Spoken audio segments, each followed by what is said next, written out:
Bismillahirrahmanirrahim. Hai, Assalamualaikum warahmatullahi wabarakatuh. Salam sejahtera kepada semua pelayan Malaysia Gazette yang menonton podcast MG. Saya Haslina A.R. Kamaluddin kembali mengendalikan podcast MG. Selalu kita bercakap mengenai autism. Ada yang menyatakan bahawa itu penyakit lah, itu keturunan lah, itu ini dah. Macam-macam sebenarnya stigma yang diberikan kepada perkataan autism itu saja.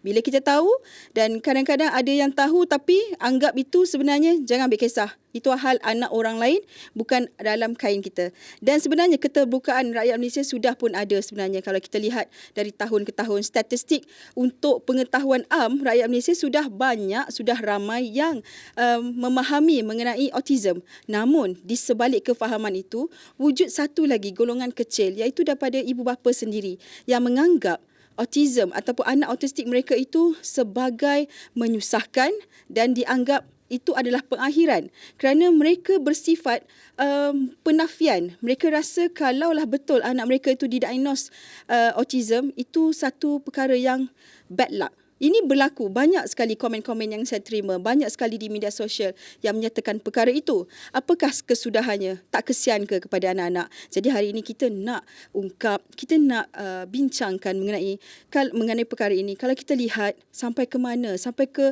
adakah anda merasakan anak-anak kita ni tak ada masa depan dek kerana kesombongan ibu bapa itu menafikan mengenai autism. Kalau kita kata autism banyaklah kan dia punya jenis-jenis, tapi kita ambil ini sebagai genre. Kita nak anda ibu bapa di luar sana yang masih lagi bersifat in denial ataupun menafikan, ayuh dengar podcast kali ini. Kita nak selami, kita nak belajar, kita nak keluar daripada kepompong menyatakan bahawa autism ini satu benda yang menggerunkan. Ayuh kita bersama dengan dua panel yang sudah berada di studio podcast ini. Kita nak bercerita, kita nak berborak, kita nak buka minda kita mengenai perkara ini. Saya perkenalkan di hujung sana, kita mula di hujung dulu lah ya. Di hujung sana, kalau tengok betul ke datang podcast untuk cerita pasal autism? Kerana tengok je orang dah tahu dah. Kita tunggu filem lah. Mungkin ada yang kata macam tu. Kita perkenalkan Dr. Ahmad Idham, merupakan pengasas Pusat Pendidikan Khas Eden Firdaus. Assalamualaikum Doktor. Waalaikumsalam. Terima kasih sudi jemput. Terima kasih. Hari ni pakai topi lain tau. Oh betul lah, topi lain hari ni kan. Jangan hari ni kita ada topik khas. Dan di sebelah saya ini sebenarnya saya pun risau juga. Dudap juga kan. Kita bersama dengan Puan Nori Abdullah Badawi, siapa yang tak kenal, merupakan pemilik gym iaitu We Rock the Spectrum. Assalamualaikum. Waalaikumsalam. Selamat datang kepada kedua-dua panel. Saya menggigil sebenarnya. Jarang sekali nak buat podcast gigil, tapi kali ini isu ni kita nampak macam berat, tapi ada yang kata ringan, ada yang tak nak tengok, ada yang anggap ini bukan dalam hal rumah tangga kita. Hari ini kita nak panggil ke semua mereka ni, panel-panel kita ni berkongsi apakah sebenarnya bila kita cakap pasal autism, penafian ibu bapa, hingga kita kata masa depan anak-anak itu boleh orang kata gelap dek kerana kesombongan ibu bapa. Jadi di awal ini mungkin kita recap sikit lah tak lama, tak sekejap, pengalaman lah Puan Nori sendiri kalau kita kata pasal autism, bagaimana di awal autism yang didiagnose anak itu. Terima kasih ya Puan Haslina. Tak boleh kita gigil bersama-sama. InsyaAllah lepas ni kita akan mengenai sikit suatu topik yang kadang-kadang dianggap berat. Okey, pengalaman saya sendiri, anak saya sekarang yang autistik, umur dia 15 tahun. So kita dapat diagnosis pada masa tu dia umur 3 tahun. Tapi masa dia umur 2 tahun setengah, boleh nampak ada kira-kira kita tengok daripada dia punya tingkah laku and all that, ada rasa macam dia sudah menunjukkan bahawa dia lain dari kanak-kanak yang lain. So pada masa tu dah terfikirkan lah, dan sungguh pun saya tidak berapa mengetahui tentang autism. Terlintas juga that A word, ada kita terfikir. And then dapat peluang untuk berjumpa dengan pakar. Kita diagnosis kita dari seorang developmental pediatrician. So pakar kanak-kanak yang memang boleh membuat diagnosis. Diagnosis ni tak boleh dibuat sembarangan. Doktor kita yang biasa pun kalau kita pergi ke klinik awam ke private klinik, kalau dia bukan pakar, dia tak ada boleh memberi diagnosis kan. So bila kita mendengar diagnosis secara formal, masa tu saya nak kata terkejut, tak terkejut sangat sebab kita pun dah fikirkan anak kita ni memang berbeza. Okey. Tapi rasa berat lah. Rasa macam ada sesuatu dah datang pada kita. It's landing. Kan? Tapi disebabkan mungkin saya dan suami, so papa, kita ni jenis take action mode.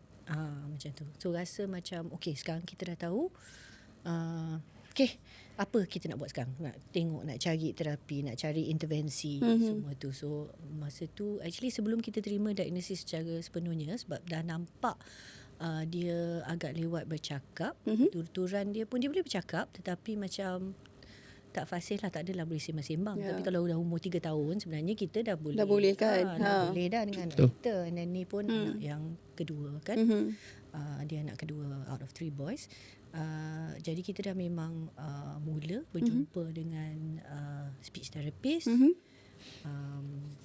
Sebab tak kisahlah apa diagnosis, sebab pada masa tu kita dah tahu permasalahan tu memang dah ada. So kita akan tackle yang kita dah tahu kan. Family pun sangat supportive, sangat memberi sokongan. So alhamdulillah dari segitu in our family tak adalah sangat. Kalau di sebelah dua belah pihak family jugalah, tapi yang kalau kira keluarga dekat belah Khairi ada juga anak saudara kami Down syndrome. So kalau dah ada sindrom Down seorang tu, sungguh pun lain, kita dah biasalah dengan seseorang yang sekarang ni kita guna terma neurodivergent. Divergent dari segi maknanya perbezaan, neuro tu berkaitan dengan otak lah kan. So it was just terus macam tu. But sekarang ni saya ada dah kerap jugalah menceritakan bahawa kita tak memproses semua tu sebab kita sibuk sibuk dan tengah semangat lah untuk membantu anak kita kan. Kita dapat, kita dengar bahawa intervensi awal ni boleh membantu, kita perlu berikan dia suasana yang dapat membantu dia belajar, all that kind of thing. Kita tak terfikirkan masa tu apa perasaan kita sebenarnya. But bila mungkin setahun kemudian, masa saya betul-betul lebih memahami, sebab lepas tu kita sendiri buat nak kira ambil langkah untuk belajar lebih lah. Ada parent training, baca lebih banyak, berjumpa dengan pakar, mengambil berat untuk faham lebih banyak tentang autism ni. Lepas kita tahu tu, dan masa kita betul-betul menyedari, sedar bahawa autism ni adalah suatu hakikat, dan inilah keadaan dia sebagai seorang insan manusia, tetapi dia adalah manusia yang autistik. Ni memang sebahagian daripada dia. Identiti dia akan begitu. Bila dah sedar macam tu, that was big. Masa tu saya nangis lama juga. Rasa macam kita terima berita tu buat kali kedua. So ada fasa-fasa lah. Fasa-fasa, betul. Itu dia. Tapi ini 15 tahun dulu kan, Puan? Betul. 12 tahun dulu lah. 12 tahun. 3 tahun. And then yang bab yang kedua yang masa nangis tu, it was 4 lah. I see. Nanti kita nak tanya juga dengan Puan Nuri. Tadi kata nangis. Bila dengar tu memang fikir anak, lepas tu tak terfikir diri sendiri, lepas tu baru dia datang.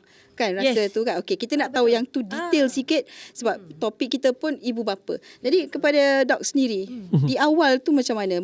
Kadang-kadang bila buka sekolah ni ada sejarah dia kan. Mengasaskan satu sekolah ni kerana kecewa. Mungkin awal-awal ni kenapa agaknya, ataupun boleh kita share dulu pengalaman Dok sendiri. Silakan. Ayat kecewa tu bahaya tu. Dia boleh diinterpret macam-macam cara tu. Ada peluang bagi peluang ayat sendiri. Sebenarnya macam mana saya boleh involve di dalam arena pendidikan khas sebab I think better saya bercakap dari situ, kerana untuk anak saya dia bukan autism. Dia dilahirkan normal tapi dia kena some viral infection to the brain, and then sampai dia lumpuh. Dia collapse. The whole macam orang kena stroke at the age of 2. And then after that, bila kita start to develop with all the therapy, that's where ketika tu saya being exposed dengan these special kids yang ramai. Pasal bila kita pergi hantar ke hospital, kita jumpalah budak ni autism, kalau speech ni ada budak autism, dyslexia, ada Down syndrome, ramai kan. So that one membuka kita dalam community ketika itu. Sehinggalah before that memang saya, my wife memang, I think Pak Nuri know lah, my wife she's in the early childhood punya education. So kita memang dah ada run our own tadika. So masa ketika tu pun kita dah nampak boleh nampak ada budak-budak yang you all ni tak macam budak normal. Tapi kita tak trigger lagi. It happens only selepas anak saya berumur 13 tahun. Masa ketika tu, that was in 2012, 2013 at that time. Apabila kita tengok dia tak boleh cope up lah dengan education. Dia tak boleh cope up. And then we try to find a proper school for him. And then kita tidak nampak ketika era itu, that was in 2012, 2010, if you know, that time. The support system is not as good as today lah at that time. Jadi kita kata, okay, why don't we look into this education? Kerana I punya concern on my son ketika tu ialah education. Lebih pada education. Macam mana, where dia nak, kalau tak ada education di Malaysia, kita terkenal dengan tak ada education, nak kerja apa? Betul. Kan? Dan nak berdikari macam mana. And then at the same time pula, I rasa macam I kena create satu community lah. Sebab saya nampak kebanyakan ibu bapa yang ada anak-anak autism pada ketika era itu, kerana mereka merasakan mereka tu lonely. Mereka rasa mereka are fighting alone. Kan? Sebab mungkin awareness campaign tu tak sehebat hari ni. Seperti mana yang ramai orang tanya saya, sekarang ramai budak-budak autism, sebab diorang tahu apabila saya buka sekolah, saya kata ramai, kita ada 30 lebih student, kat Sabah kita ada 70 student. Ramai, saya kata bukan ramai sebenarnya. There's no such thing that hari ni semakin ramai anak autism. Kenapa ramai? Kerana awareness orang dah makin tinggi. Baru you perasan. Kalau awareness tu dulu tak ada, orang tak perasan. Jadi bagi saya, okay lah. Then after that, kita start to send my son to, we migrated. Saya kata, well, okay, let's go. If the doctor say kata the best is in Singapore, we have to send our son to Singapore. I don't care. We sell our house, everything semua. We migrate to Johor for 2 years. And that time, masa kita pergi kat sana, kita melihat bahawa, sorry to say, I have to say this tau. Kalau orang nak offended, dia offended lah. I tak peduli pun. Sebab I cakap, we have our neighbour ada banyak a good special education school, yet in Malaysia we are struggling to find one good one. Sorry to say lah, cakap kan. Memang kita ada the government punya, memang adalah PPK all that, but we don't feel that at that time that is a complete set of special education, kerana sekolah di Malaysia tidak ada therapy together in the school at that time. We're talking about that time. Sehinggalah masa tu saya kata, okay, then we start to kena pula at that time, I still ingat ada currency exchange crash between Malaysia and Singapore, and tiba-tiba there 2 something jadi 3 something. We were there, and then we can't afford anymore to send our son there at that time. Masa saya hantar dia 2.7, lepas tu tak sampai setahun dia naik, tiba-tiba dia shoot to 3 point something. It cost me 120,000 him alone for me to send to Singapore. That's where kita bodek sekolah yang kita hantar tu, can you open one in Malaysia? That's how it started lah. Dan alhamdulillah in 2014 kita balik, and then kita start. Today sampai 10 tahun dah. Eden Firdaus kita dah ada 2, satu di Kota Damansara dan satu di Sabah. And then of course bila saya bergerak awal-awal tu, memang agak sukar untuk memahamkan ibu bapa tentang beza antara terapi dengan education. Setiap kali ibu bapa kita jumpa, dia kata, saya ada anak saya delay, tapi saya dah hantar dah terapi. Therapy is therapy. What about education? Education, betul. Especially on the preschool punya side masa tu. Dia tak apalah, tunggu PPKI. PPKI akan ambil umur 7 tahun. Betul. And, tetapi ketika tu you dah delay daripada umur 3 tahun, as Puan Nuri kata, dia akan diagnose at 3 years old. From 3 years old to 6 years old, you nak buat apa? You delay 1 hari, you jangan cerita 1 hari, you delay 24 jam. Brain works 24 hours. Betul. Kan, you delay. So, that's how it started lah, Puan. And then Alhamdulillah, now saya giat aktif untuk create lagi more awareness. Dan I think sebanyak mungkin awareness yang kita ada baik, tapi dalam masa yang sama tak dinafikan seperti mana yang Puan cakap tadi tentang kos. Jadi bagi saya, Puan, kalau menjawab pada persoalan itu salah satu niat saya, azam saya.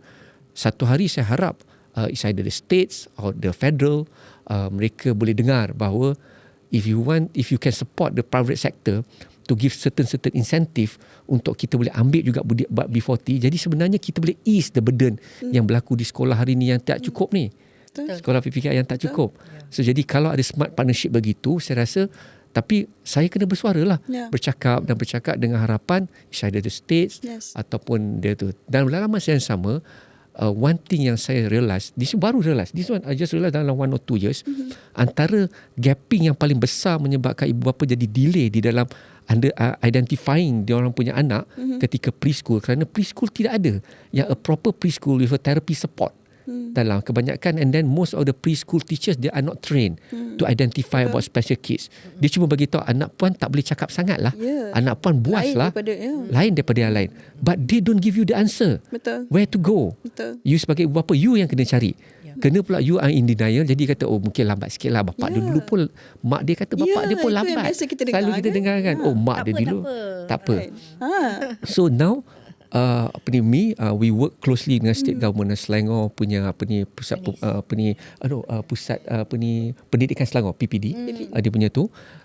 Kita dah merasai bahawa the setup of preschool yang ada hari ini sudah a bit outdated. Kita rasa dan diorang merasakan bahawa today kita kena melihat daripada integrated kind of setup, di mana in a preschool you juga boleh handle budak-budak yang ada delay. Doesn't mean they are special, but they are delay. So now kita orang just venture into this setting up of the preschool. We call it integrated preschool, My Steps, di Kota Damansara juga. Jadi saya nak completekan ekosistem. Today for the private sector lah, government tu I tak boleh sentuh lah kan. Private sector we have from the preschool up to my license to vocational. I see. We have that. Cuma sekarang I nak kena ke depan nak memaklum pada orang, I can't do it alone. Betul. I need support also. I need from the government, from the state, from the federal, from the NGOs. I need all that. So let's see lah how. Wow. Saya sebenarnya itulah bila kita combine tadi baru sikit tu kita dah rasa, bila kita cakap pasal penafian daripada parents, daripada ibu bapa ni, kadang-kadang kebanyakan ibu bapa muda lah yang menghadapi perkara ini. Yang mereka rasa macam tadilah Dr. Ada cakap, lambat tu macam dah normal dah. Nanti kalau dah pergi sekolah tadika okey, ataupun nanti dah jumpa sekolah rendah dengan kawan-kawan dia okey. Ni memang tradisi ni, keturunan ni memang lambat.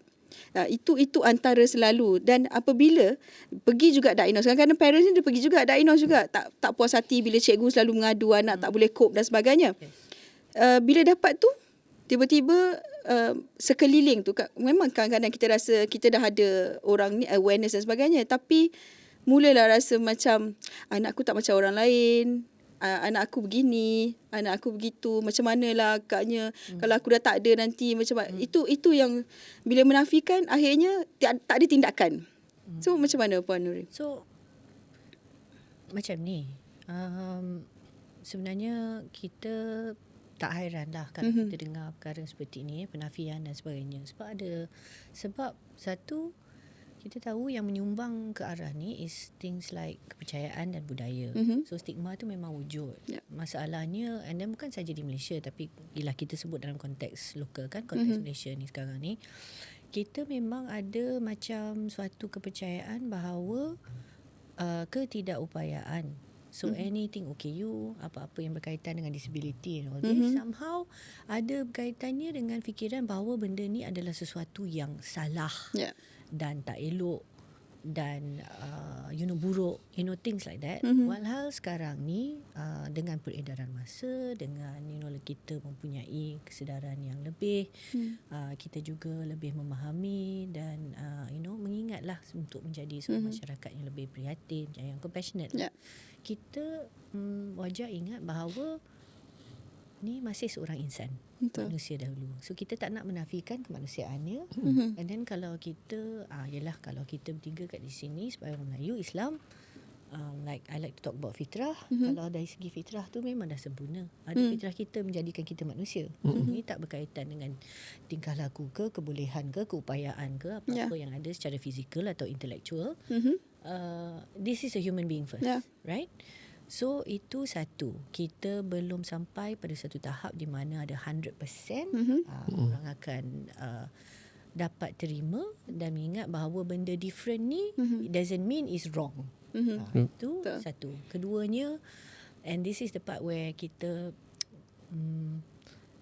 kena faham juga dan cara kita nak menyampaikan, nak memujuk parents, nak meningkatkan kesedaran tu, it has to come also dengan kita pun kena lemah lembut jugalah. Kita pun ada cara juga kerana ini adalah sesuatu berita yang tidak diminta, tidak diduga dan memang sesuatu yang akan mengejutkan. Benda yang berat dan segala jenis macam emosi bercampur baur pada masa tu. Terkejut, takut, marah, sedih, risau. You mention all any of this like apa-apa negative feelings, apa semua, time tu lah akan berlaku. Dan ini I will feel that it is part of just being human. Tapi seperti yang kita dah start berbual-bual sebelum kita mula recording tadi kan, kita mengharap bahawa nanti ibu bapa jangan terlalu lama lah dengan perasaan-perasaan negatif macam ni. Perasaan emosi ni kita tak dapat nafikan because itu is also part of being human. Dan itu pun kita tak nak sebut benda tu baik ke buruk ke apa, sebab itu menjadi satu perkara lazim kebiasaan sebagai seorang manusia. Manusia is like that, we have emotions, right? Nak menafikan emotions tu pun bukan sesuatu yang sihat. Kita tak galakkan juga macam I'm not sad. Oh tak adalah, tak ada apa-apa lah, ni semua okey je, semua okey je. Benda tu akan ada akibatnya sendiri di masa hadapan. So that's why I say in a way macam pengalaman saya sendiri tu ada macam delayed reaction semua tu. Dia akan berlaku. So lebih baik kita macam kita terima dari segi emosi, terima emosi kita dulu. Ni untuk ke arah untuk menerima anak kita lah kan. But I think recognize, accept the feeling first. Kalau kita dah pada masa tu kita bersedih, sedihlah. It is berita yang sedih. Tetapi tak semestinya kesedihan kita membawa kepada keadaan di mana kita menafikan anak kita. Dan kita tidak ambil tindakan. Dan kita tak mau buat apa-apa. That's the part that is not right. Is action. The action part. Kan? The action part tu. So kita nak menggalakkan supaya dah start tu slowly kepada suatu keadaan di mana insya-Allah kita akan reda. Reda tu maknanya kita memang dah dapat terima dengan baik. Right? Because pasrah tu another thing. Kita kalau dalam bahasa kita ada this different kind of thing. Pasrah tu macam terpaksa. Betul. Kalau at first terpaksa but you take action, it's okay. Tak apalah. Kita start with something. Sebab apa yang kita nak is action. So dalam kita punya international community of autism and all this, ada seorang self advocate yang dia sendiri adalah seorang doktor and professor, Stephen Shaw nama dia. Dia sebut tentang 4A. So A dia awareness, acceptance, appreciation dengan action. So kalau kita translate untuk kita, satu kita nak sedar supaya kita dapat menerima. Bila kita dapat menerima, kita harap akan sampai pada satu tahap di mana kita menghargai. Sebab kita dapat kenal dan kita ingat balik, ni pun ialah seorang insan seperti saya juga. Right? It's another human being. And then yang kita nak tu is the fourth A.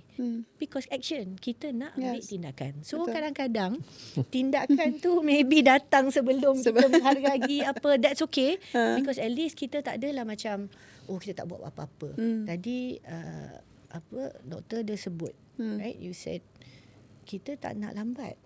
Because it's it's very precious. Kita kesan intervensi, terapi, all this kind of thing lebih awal, anak kita masih lebih muda, memang kesan dia is better lah. Bukan untuk kata kalau anak kita dah diagnosis lambat apa semua, kalau dah remaja tak payah buat apa-apa. That's not true.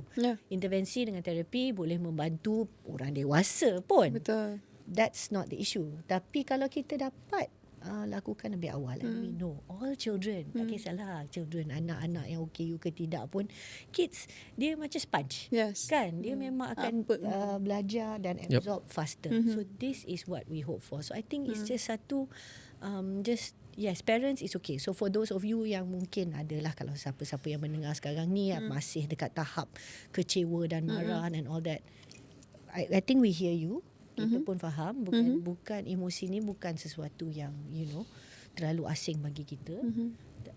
Kita mengharapkan bahawa jangan emosi tu janganlah buat sampai benda tu jadi tabii. Janganlah benda tu itu yang kita sematkan itu dah menjadi sebati dengan kita. No, move on. Because it's untuk anak kita juga. Untuk anak kita juga. And also Ni dah 2024. Betul. Kita dah ada dunia dengan internet, social media, segala jenis macam. Ramai orang sekarang, orang Malaysia ni tahap ekonomi duduk di mana-mana pun secara majoriti ada smartphone. Yes.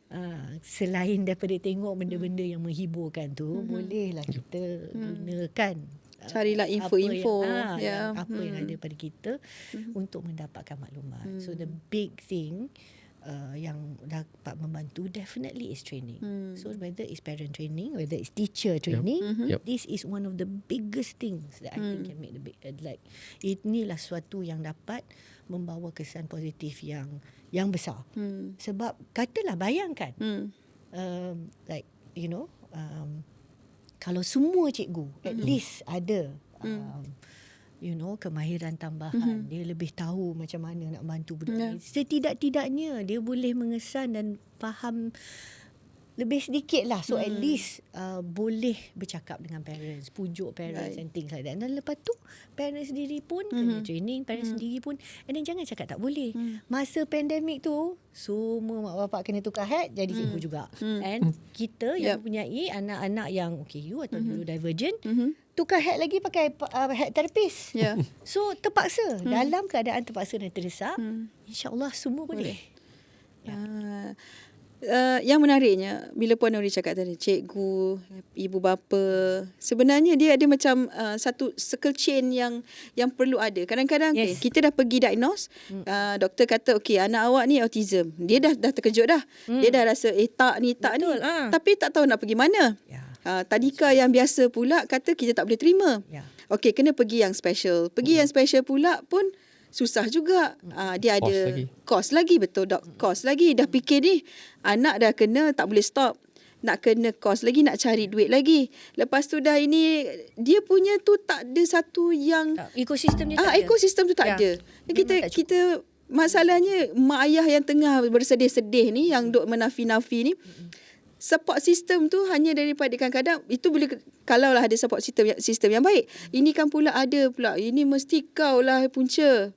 Kenan kenan pula you know keturunan inilah ini. Sebab dia because ini antara benda yang akan menggalakkan orang untuk terus menafikan anak. Because kita kata it's your fault. Betul. Seolah-olah something mak ke bapa, usually mak lah sebab kita yang mengandung yang melahirkan anak, kata sebab kita dah buat tak tahulah apa dari segi pemakanan ke apa kita punya apa-apalah yang semualah masa mengandung semualah disebabkan kita buat benda tu, itulah sebabnya terjadi pada anak kita. And I tell you, masih ada orang boleh sanggup sebut macam tu kepada ibu bila dia nak menyampaikan berita diagnosis or talking about the autism. I mean seriously langsung tak ada EQ ke? Tak tahu macam mana nak, macam tak I don't know, dia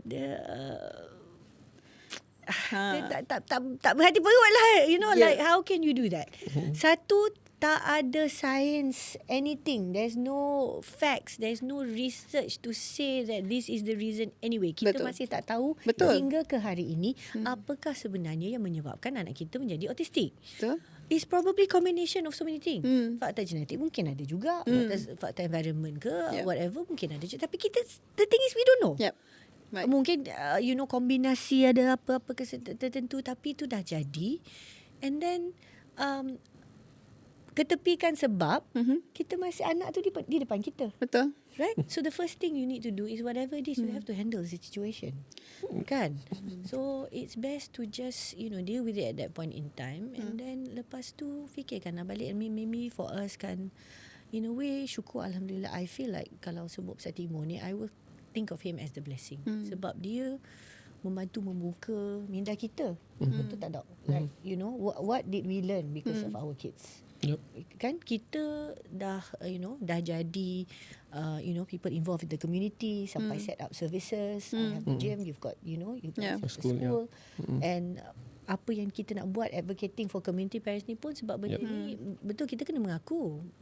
Is perkara peribadi dah terjadi pada kita. And usually macam tu lah. Tabiat manusia pun macam tu. Kalau benda tu tak melanding dekat kita pun mungkin tak berapa ambil kisah. Betul. Right? So sekarang ni kita sangat bergiat, rajin sangat nak memujuk everybody because as you said, one, you use the word community, which is one of my favourite words, and then ecosystem, the circle is tak complete. It's true. Kita memerlukan, and then mungkin ada antara kita yang pernah dengar satu ungkapan di mana untuk membesarkan anak pun it takes a village. Itu anak yang biasa-biasa. Anak yang tidak mempunyai permasalahan atau cabaran seperti ini.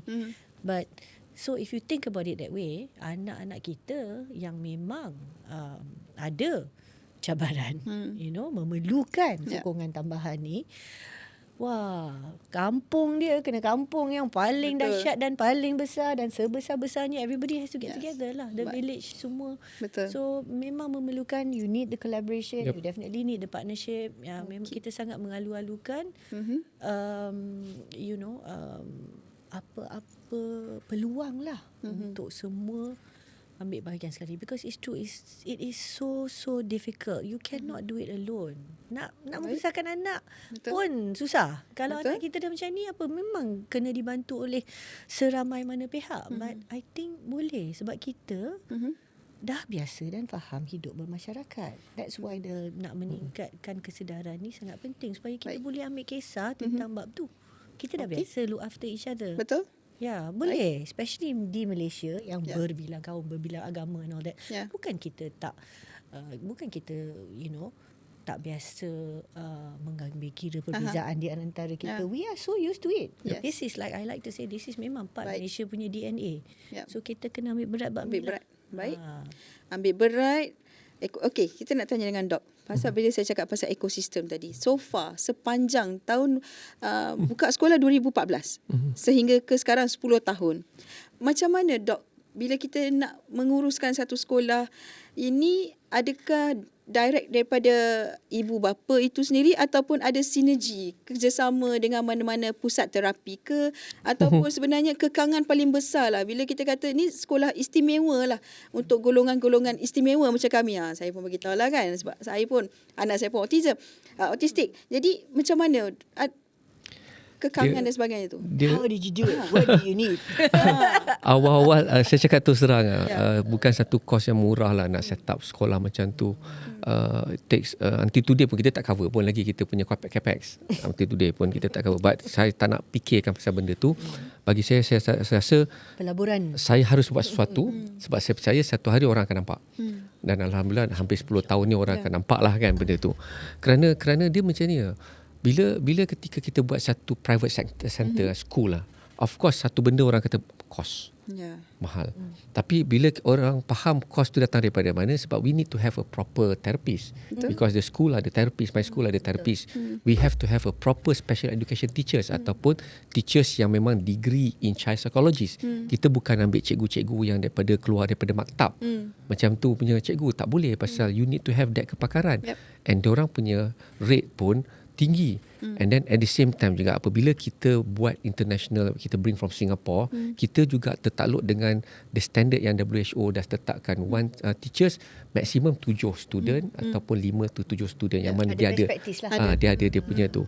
So jadi bagi saya ketika itu saya kata macam mana saya nak bagi tahu ibu bapa bahawa kos menjurus kepada itu, bukannya kami nak charge ketika tu that was the awal-awal ketika tu. Dan tak dinafikan memang agak sukar nak dapat pelajar ketika tu. Lebih-lebih lagi kalau kita duduk dalam komuniti-komuniti yang in denial pun satu hal. Keduanya lah lagi, orang akan tanya, tak ada support mana-mana ke? That is where ketika tu baru saya kata okay, saya start to engage dengan zakat. Masa tu saya start engage dengan state government. Tetapi apa yang saya realise ketika itu, it comes back to Puan punya cakap tadi. Bila dia diagnose seorang doktor, saya bukan nak menafikan tentang doktor punya kepakaran. Yes, dia kepakaran boleh diagnose. Tapi apabila seorang parents keluar daripada, dia masuk bilik doktor, kita bayang senario dia. Kita barang senario, nanti senario yang you dah lalui. Masuk bilik doktor, doktor bagi tahu anak you autism. Dah nyata. Okay. Bila you keluar bilik, dia setakat yang tu je dia boleh cakap kat you. tapi dia tak akan boleh bagi tahu you roadmap dia. Ke mana anak you sampai ke alam. Tak ramai doktor yang Yes. beri roadmap. So jadi saya terfikir okay, then saya start to engage dengan doktor. My school. That's where because kita ada kawan-kawan doktor child psychologist kita engage. So ketika itu baru kita realise bahawa banyak dah orang datang. Sebab apa? Orang kita ni senang dengar cakap doktor. Jadi doktor bagi recommendation. Ketika itu kita dapat satu perkara yang saya tak nampak ketika itu masa saya buka sekolah ialah the challenges yang paling utama ialah rupa-rupanya at the end of the day kebanyakan yang datang pada sekolah private ni it's not about cost is one thing lah. Actually most of the parents yang datang lah anak-anak diorang yang tak boleh masuk normal school. Yang mana PPKI tak boleh terima. Kita orang terima yang lebih severe daripada PPKI punya terima tau. It started, dia dah mula. Kita kata kenapa yang datang semua severe ni? Kan? Then kita nak tak nak kita lah. yes kita level 3 severe yang jadi lari ketuk kepala kat dinding, pintu sekolah pecah, jangan ceritalah. My wife bruises all the way tu, jangan ceritalah. But we say kata okay, kalau kita tak ambil diorang nak pergi mana? So end up today most of the student yang my school sebenarnya mereka ni lebih ramai yang datang sebabkan sekolah dah tak boleh terima diorang. PPKI pun tak boleh terima diorang. So saya kata if this the issue, meaning to say tak bolehkah kita ada smart partnership with the government school? Betul. Saya kata tak boleh kan? Nak bergantung harap pada PDK je. Ya. PDK dah satu okey. Satu benda yang menyebabkan kita ibu bapa lagi confused kerana di dalam untuk membesarkan seorang anak istimewa ni dia punya kementerian yang involved tu ada 4. Banyak. PDK yang nyata saya cakap yang nyata. Dia ada anak-anak ada lagi tu. PPKI di bawah Kementerian Pendidikan. So dia start umur 7 tahun. Preschool baru nak start je. Preschool PPKI ni baru sangat tapi tak kita tak ada lagi lah. Dia terlalu sikit. Yang dia settle PPKI dan dia settle sampai umur 19 tahun. Lepas tu kalau nak pergi vocational dia Kementerian Sumber Manusia pula.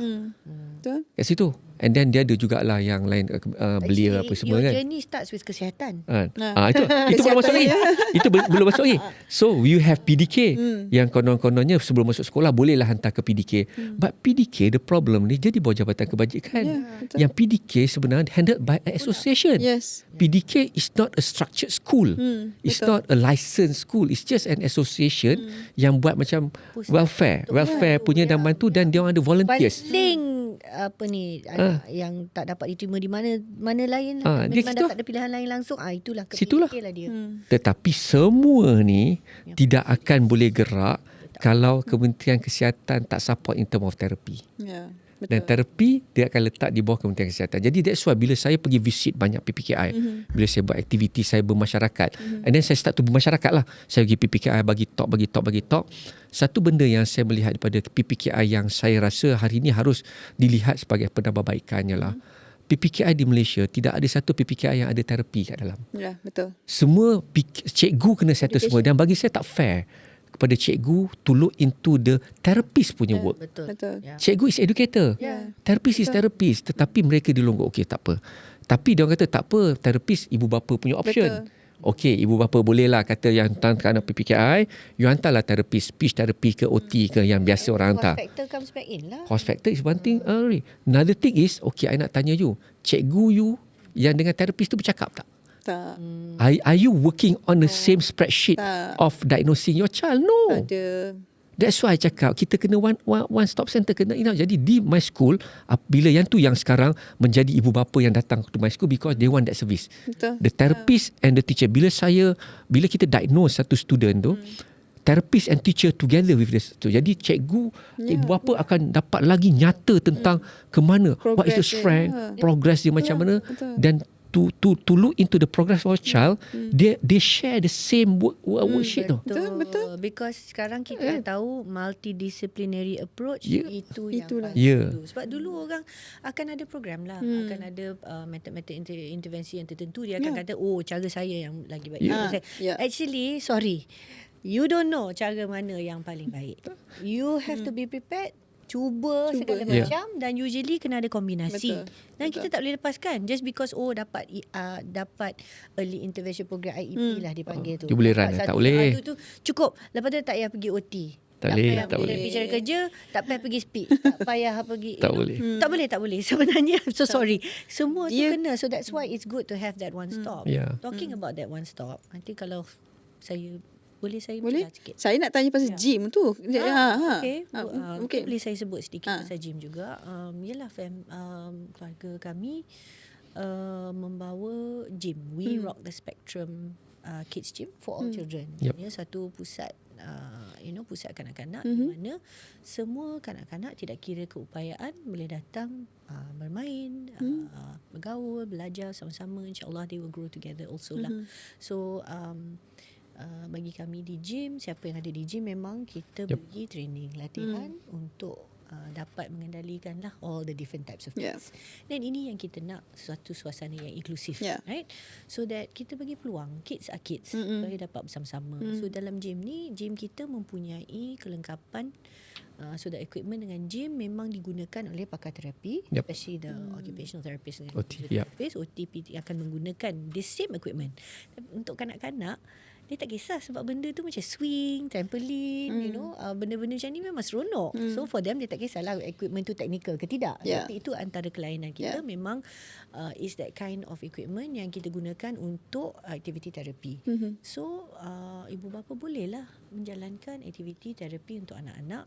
And of course it will be cheaper sebab harga atau kos dia akan lebih kepada kita membawa anak kita pada pusat mainan mana-mana lah, macam yang ada kat shopping centre and all that. Our cost is similar to that, berbanding nak pergi terapi ni sangat mahal. And then even bila tahap kemampuan tu, kalau katalah antara yang golongan segelintir yang memang mampu, tak semestinya boleh dapat sesi yang mencukupi. Because memang kita tak cukup pakai terapi di Malaysia buat masa ni.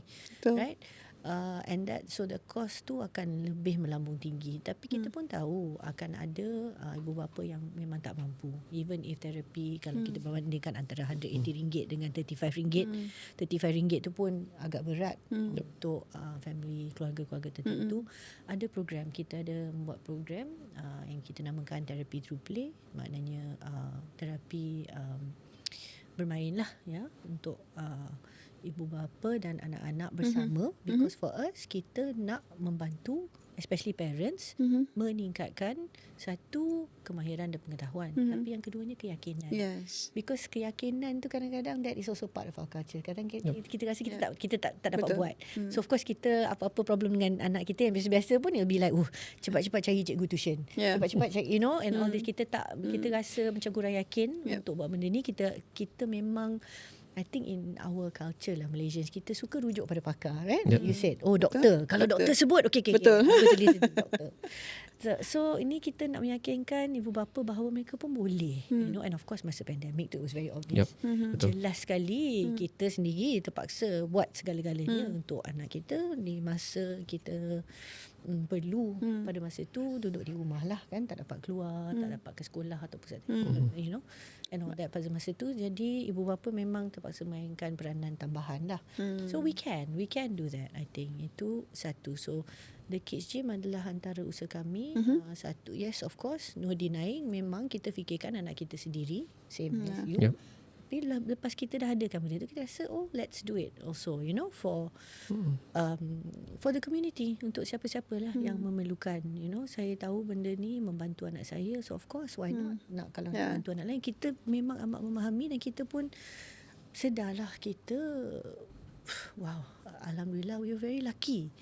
Boleh dapat hantar anak pergi terapi, cari sekolah dengan pusat pendidikan khas and all that, yang mampu. Alhamdulillah. Tapi berapa ramai orang yang mampu. We want to make sure we want to help. But the thing also I want to talk about dalam konteks kita tadi menyebut tentang apakah ekosistem kita and how to bring it all together. Harapan kami pada tahun 2022, at that time, if tak tahulah kalau Puan Haslina pun ingat, kalau Dok pun ingat, we were hoping for a National Autism Council. But at that time it was just timing tu tak berapa sesuai lah agaknya. Lepas tu pilihan raya, lepas pilihan raya kita tukar.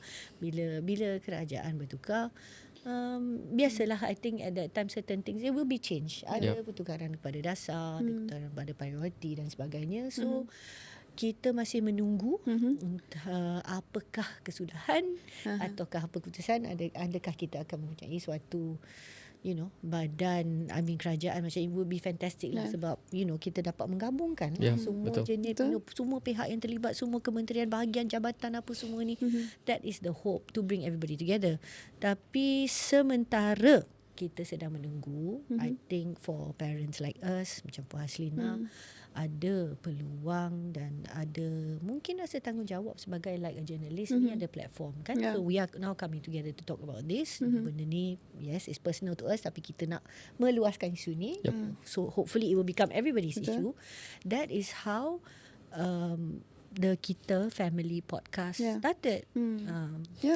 Nuri dengan 4 orang sahabat, 4 other mothers lah.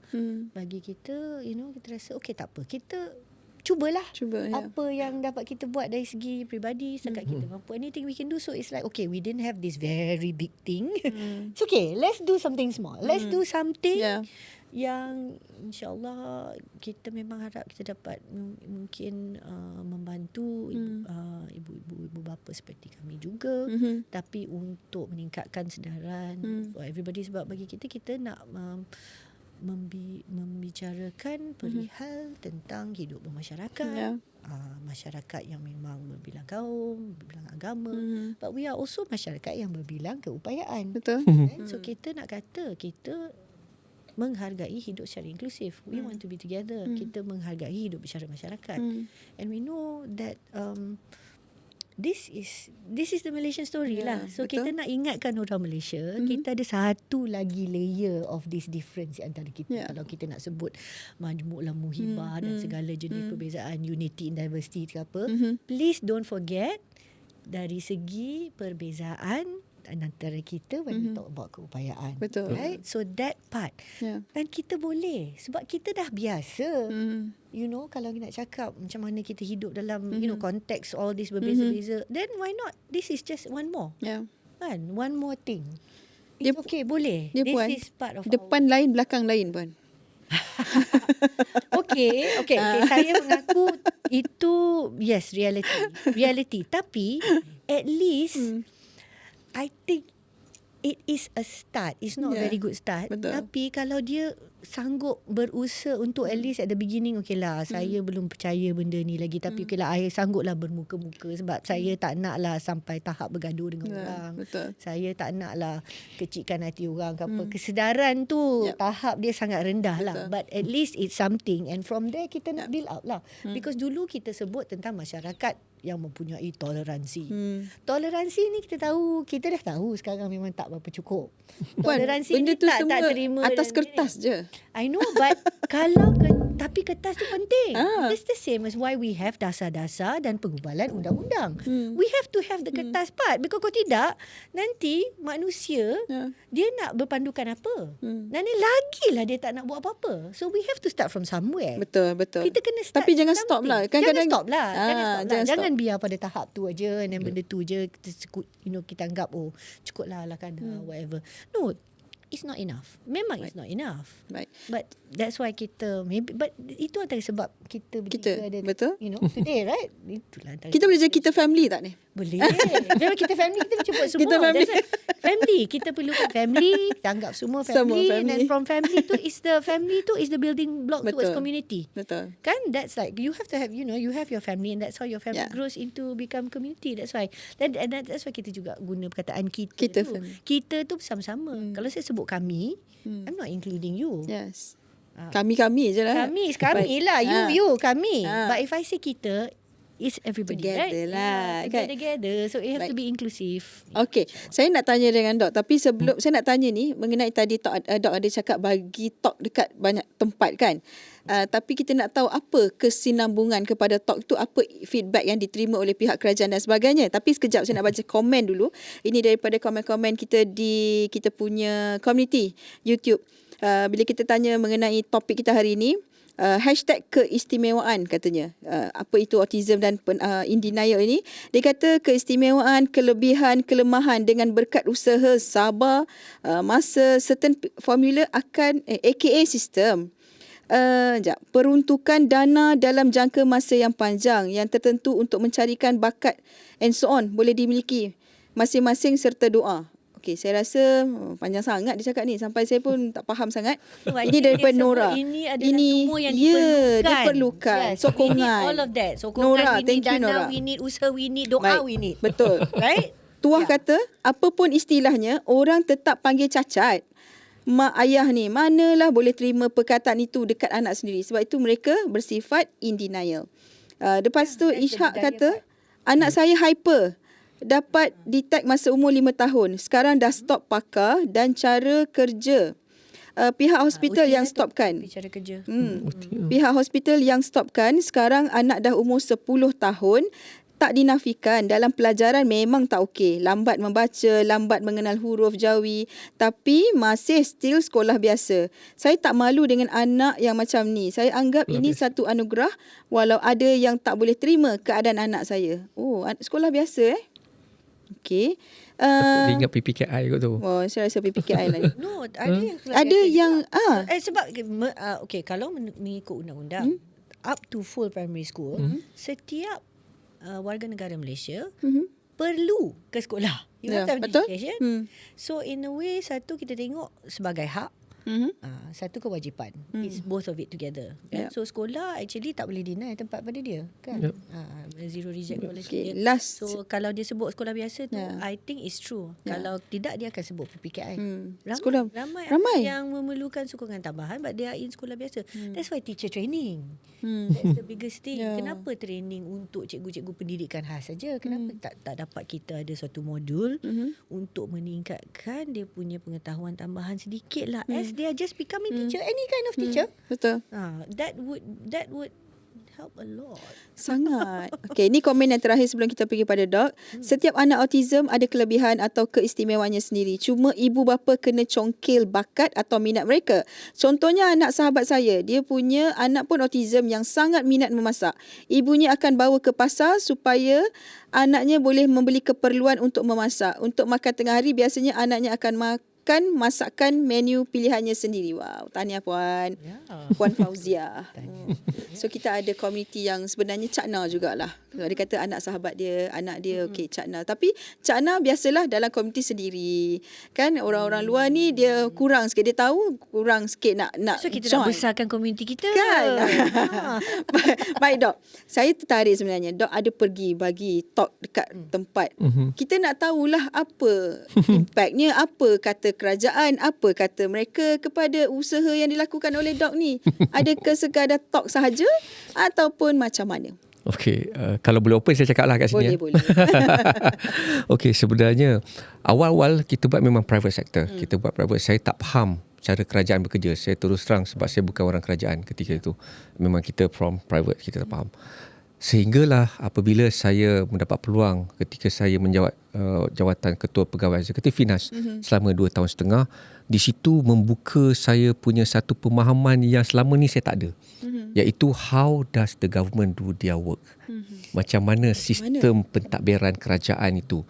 Jadi bila saya jadi CEO Finas ketika itu, I'm struggling for my first year tu untuk memahami. Kita ingat satu benda senang nak buat, tapi rupanya bila masuk kerajaan ni dia ada tata cara dia, dia ada birokrasi dia ada. Tapi saya tidak melihatkan bahawa tata cara birokrasi itu sebagai alasan untuk menidakkan satu benda untuk dibuat. We have to maneuver and bergerak. Okay, jadi apa yang terjadi lah ketika itu ialah this is where saya start to venture into the NGO group, yang mana ketika itu kita nak fight for our own policy. Jadi apa yang saya perasan di government ni, kalau kita tidak ada satu dasar seperti mana yang Puan Nori kata ada paper, saya cakap terus nyatalah, satu dasar, satu benda pun tak boleh gerak. Sebab every kementerian akan bergerak silo. They have their own KPI. Saya pernah cakap benda ni, KPI ni sebenarnya yang membuat semua orang tak boleh buat kerja. Dia akan jadi silo. Jadi saya kata, saya rasa the only way yang untuk saya menyedarkan pihak-pihak berwajib, saya kata, saya kena banyak buat collection of data. That's why saya start to go PPKI, saya pergi PDK. I have dah go into tons of PDK, PPKI punya sekolah memang banyak buat.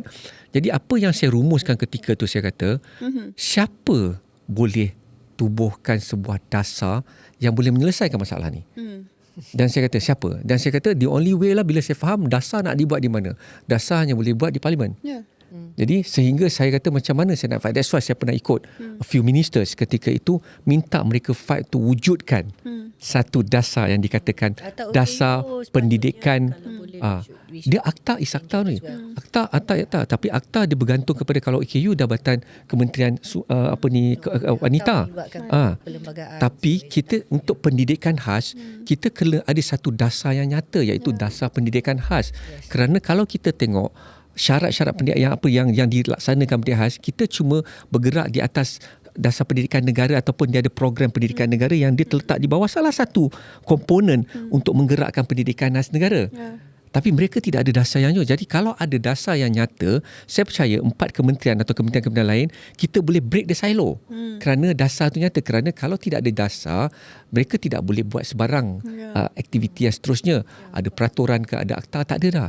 Jadi that's why, macam kalau puan tanya saya, bila saya buat apa yang saya nak buat, saya nak harapan saya, sehingga sini tak berjaya lagi, akan ada seorang MP, mana-mana ahli parlimen yang berminat untuk membawa ini, saya akan terus bersama mereka untuk memastikan satu hari Malaysia akan ada dasar pendidikan khas negara. Tak ada lagi yang MP-MP yang ke depan. Sehingga hari ini tidak ada lagi yang tingkat saya lah. Tapi ada approach jugalah. Saya ada approach. Sebab tu saya pernah jaga menteri pun. Tapi bila minister atau MP tu yang diorang ada agenda yang lain, saya hormatlah agenda mereka. Tetapi saya terus menanam semangat saya ini sehingga saya pernah kata bahawa if only out of 222 ada satu yang berminat, saya rasa insya-Allah industri pendidikan khas negara kita akan berubah landscape dia. Contoh betul, kita memang ada dulu diorang buat permata, junior school, but it's still silo. Everything is in silo.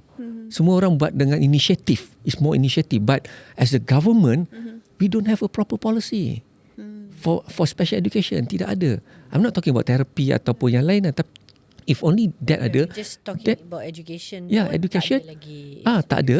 But if only the dasar education ada, therapy support confirm masuk dalam dasar tu. Confirm masuk dah.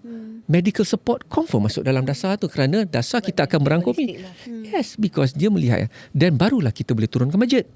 Barulah kita boleh lihat siapa pemegang dasar tu nanti.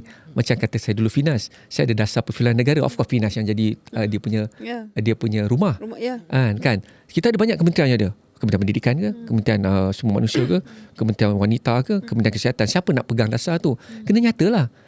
Agaknya autism ni susah agaknya untuk di ni Puan Nuri. Sebab tu semuanya in silo satu, tak nak ambil peluang ke? I think satu ada antara maklum balas yang saya dengar, saya tak dapat nak pastikan lah.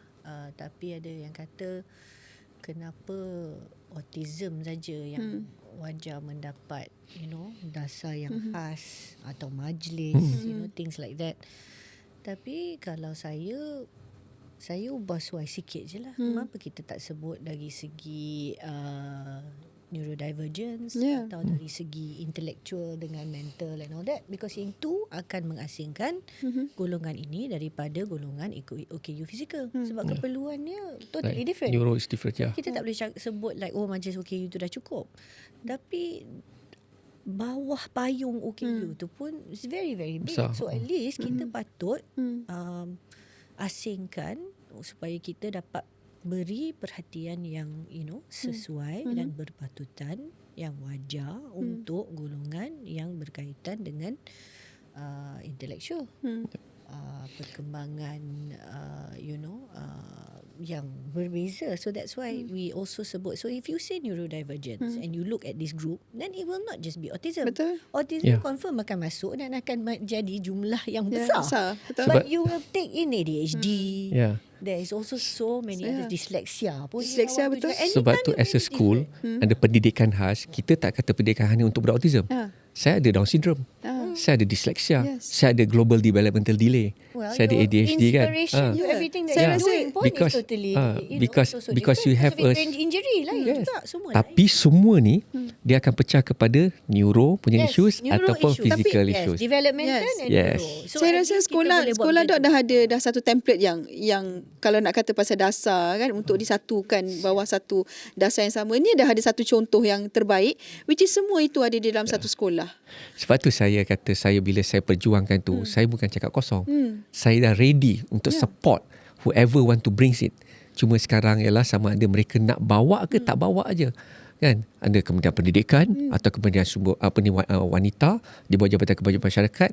Diorang nak bawa ke tak bawa? Kerana kalau tidak, diorang tidak boleh menyelesaikan masalah ni. Uish, tak boleh brain lah yang ni. Sebab tu macam sekolah dah beroperasi 2014, dah berusaha tu hari demi hari. Ada cawangan. Another new Dah ada school. you just imagine puan, tak payah jauh lah puan. PPKI PPKI. Mana-mana PPKI yang saya pergi, semua mengakui bahawa ada limitation yang diorang minta kita support dari luar. Jadi saya sekarang bergerak di Kota Damansara. Sekarang di Kota Damansara saya dah 3 PPKI saya jumpa dan alhamdulillah kita dah create dengan inisiatif sendiri kita create the ecosystem between PPKI dan private sector, Eden Firdaus dengan my school yang tu, supaya mana-mana parents dan teachers ni dia boleh refer my school. Even the PPKI sekolah PPKI saya, diorang datang sekolah saya kenalkan dengan saya punya terapis, dengan cikgu. Jadi kalau dia ada masalah kat PPKI, dia dah tak risau dah. You have a place. Tak apa, kita kata kita buat CSR dulu. We don't talk about money first. Sebab kita nak membuktikan bahawa kerjasama pintar antara government and private sector dalam bidang pendidikan khas ni sebenarnya memang boleh dilakukan. Every daerah. Carilah this kind of I cakap kat orang simple. If only a one MP take up, I nak propose 222 location. Satu MP satu tempat cukup for a start. One MP have one at their place to support the government punya tu. PKI connect dengan few center, settle. Duit dekat tiap Contoh, even though macam Puan Nuri punya tempat kan. If let's say your gym, it can be connected with PPKI also and with the school. If let's say my school is at your place, we can be connected one another and support the community. Yes. It's about community. Jadi saya guna parlimen lah sebab kita faham sikit pasal politik kan. Kita tak usah cerita banyak. Kita cerita parlimen lah kalau adun banyak sangat. Kita cerita parlimen. At least satu parlimen ada support ni cukup lah. No, but it's good because sekarang ni apa yang Dok dah share hari ni, mungkin tak tahu Dok lepas ni insyaAllah akan cetuskan idea pada siapa yang mendengar. Harap-harap adalah yang mendengar from Malaysia Gazette kan. Of course. Siapa-siapa lah audience kan. Kita bagi satu orang link. Team semua dah complete. Kita Team semua dah ada. kata okay lah, that's pretty good idea. Mungkin saya boleh buat kat tempat saya. Actually that's it. Because setiap ahli parlimen ada dia bajet. Start daripada individu, start daripada satu family, things like that. Macam after yang My Therapy to Play program yang program kita buat, and especially yang program kita buat untuk ahli keluarga B40. Lepas tu sebab anak dia alhamdulillah did well in the program, dia sendiri sanggup buat NGO dia. So it was like I was so terharu rasa. I think that time I think I also cried, but like happy cry lah. Rasa macam sebab lepas tu dia rasa macam okay lah, saya pun boleh buat something. So that is the point kan. Tiap dari kita pada tahap kita masing-masing mungkin ada kemampuan untuk melakukan sesuatu. Kita di sini think for the three of us, maybe kita boleh menyebutkan itu antara harapan kita. Just itu yang kita tengah buat. Whatever it is that you can do, just do it. And usually memanglah dia akan datang daripada orang yang where that thing is a personal issue lah. Tapi lepas tu mampu. Mungkin before that, before they started the program, anak dia semua mungkin dia rasa macam mana. Tapi cakap terus terang Wan, benda-benda macam ni macam mana pun you have to have a political drive untuk bawa to the next level. It doesn't work kalau kita macam ni je. Okay boleh lah, tapi kemampuan kita begitulah. Impact dia kerana penghujungnya dasar hanya boleh dibuat di parlimen. Kalau dasar tu boleh buat di Eden Firdaus, saya dah lama buat dah. Tapi dia tak boleh buat kan. Sebab kita dah faham pasal saya dah faham kan how the government work. So saya rasa if only ada seorang lah Robin Hood-nya sampai kan cik. InsyaAllah kita akan pastikan link ni sampai ke kita ada 222. 220. Kita nak satu je. Satu je cukup kan. Boleh jadi rintis. Projek rintis. Ada dong. Boleh. Ada. Is, Tapi kadang-kadang kat usul tu ke bawah je tak sempat baca. Saya cakap terus terang puan. Level bawah semua saya dah lalui. You name it, any ketua pengarah yang bahagian kebajikan masyarakat ke apa, semua saya dah pergi. Semua saya dah berjumpa. Sebab tu saya ada data. Saya data tentang berapa ramai student, semua saya ada. Jadi sebab saya, apabila saya sampai ke satu tahap, saya rasa bila nak suruh present pada higher level, saya dah tak gentar untuk buat presentation kerana I have all the data already. And I've met everybody on the working level. Rugilah kalau tak nak bekerjasama dengan Daud sebab dah ada data. Tak payah nak buat kerja 2 kali, 3 Ya, kali. dia Nak tak payah kena buat susah-susah. research dan semua. Dah ada dah. Saya nak fokus pada special education je. Saya benda lain saya tak nak fokus dulu. Itu dulu. Aduh, kena fikir juga sebenarnya. Anak-anak Satu autistik persatu ya. lah. Ya, I think satu je. You need Satu. focus. Sebenarnya, I tak nak- of course, I tidak buat many semua. things Ya. need help. Betul. But I think take Education one, first. At least boleh Yeah. ada impact pada that one thing, and then pengalaman pun ada clearly kat situ kan. Wow. Kita kalau bercakap ini memang seronok sampai kita lupa kita punya waktu ni sudah Waktu mencemburui kita. Tapi sebenarnya sebelum saya sebenarnya sikit lah sebelum kita nak minta pesanan-pesanan akhir, bila kita cakap pasal ini, kita nak keluar daripada kepompong in denial ini, macam mana Puan? Sedikit lah sebelum kita menutup ni. Berapa lama agaknya kita nak bersedih, kita nak rasa tu segala bagai tu, kalau boleh maximum time tu berapa lama? Oh, tu susah nak Susah, tebuk. Susah nak tebuk. Tapi kalau boleh saya sebut beginilah ya. Satu, I think tiap-tiap seorang dari kita, kalau boleh kita sendiri diminta untuk tingkatkan ilmu, pengetahuan, kesedaran bagi pihak kita dulu. Because katalah kalau parents tu dalam keadaan sedih, marah, frust, at that time dia ni, carilah maklumat. Sebab sekarang ni kita lebih banyak maklumat di mana kita akan menyebut tentang this kind of mindset lah. Yeah. This kind of mindset yang menerima, menghargai, yang tidak melupakan bahawa ada insan di situ, yang community spirit. So bila kita dah belajar dan tengok keadaan macam tu, kita tak akan rasa terlalu sunyi atau keseorangan lagi. Right? Then you will stop. InsyaAllah hopefully you will stop that part of that nak menafikan, ya. Sebab kita akan tahu kita ada sokongan, kita boleh bersama-sama dengan orang lain dan boleh dengar pengalaman diorang macam mana pada diorang sendiri. Apakah hijrah mereka daripada tahap yang marah, menafi and all that. There's so many wonderful stories out there. And then insyaAllah you also can join that part lah. So kita tak perlu duduk berseorangan dan rasa bahawa benda ni terlalu berat, beban kita terlalu berat. I think there's so many things, and just the small reminders lah. Kita tak akan dibebankan dengan sesuatu yang terlalu berat bagi kita. Itu satu janji, especially I think sebagai seorang Muslim, I think you can remember that. Dan apa-apa kesusahan dalam hidup kita pun kita dah dijanjikan dengan kemudahan. Ada cara sebenarnya. There's so many ways. Just bukakanlah dalam kita sedih dengan marah dengan upset tu, maybe okay lah, carilah ruang untuk mendapatkan maklumat, reach out, jumpa, connect lah dengan ibu bapa lain. Sebab sekarang boleh buat online. Kita tak boleh nak kata saya tak ada kawan, saya tak kenal siapa lagi macam ni. Community Facebook ada, and then kita adalah macam ni, insyaAllah you will listen to this podcast, or like please tune in to Kita Family Podcast. Sorry saya nak sebutkan podcast ni, kita orang sendiri, but ni memang dalam konteks Malaysia, memang bahasa pun memang podcast Melayu, balik rojak sikit lah. Tapi biasalah, especially kalau masyarakat Lembah Kelang, kita memang cakap macam ni, kita akan campurkan everything, termasuk Indian and Chinese semua ada juga kan.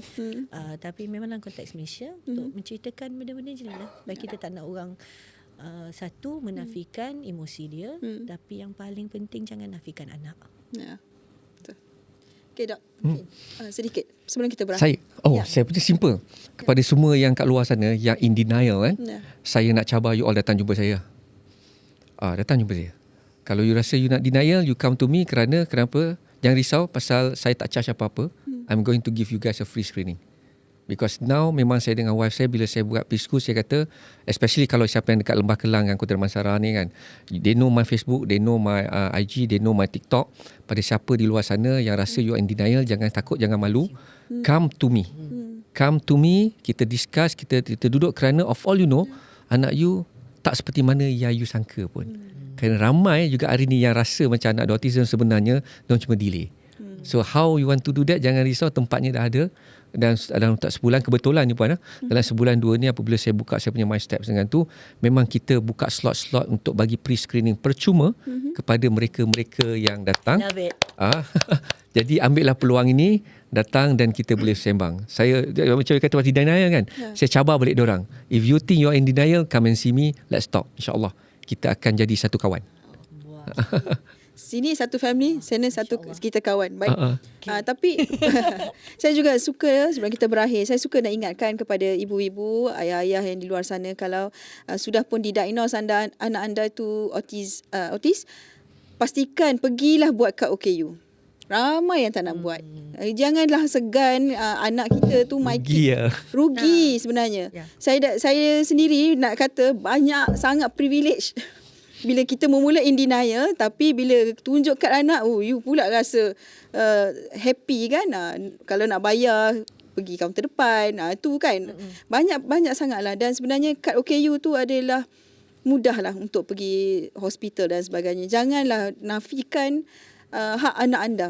Itu sebenarnya. Baik, sebenarnya isu ini bukan sebagai permulaan dan pengakhiran. Kita ada banyak lagi yang akan kita kupaskan. Kalau kita kata pasal autism ni, ada sahaja lagi yang kita nak lagi anda tu tahu lagi. Bukan sekadar tahu, tapi cakna, tapi ambil juga, take part juga.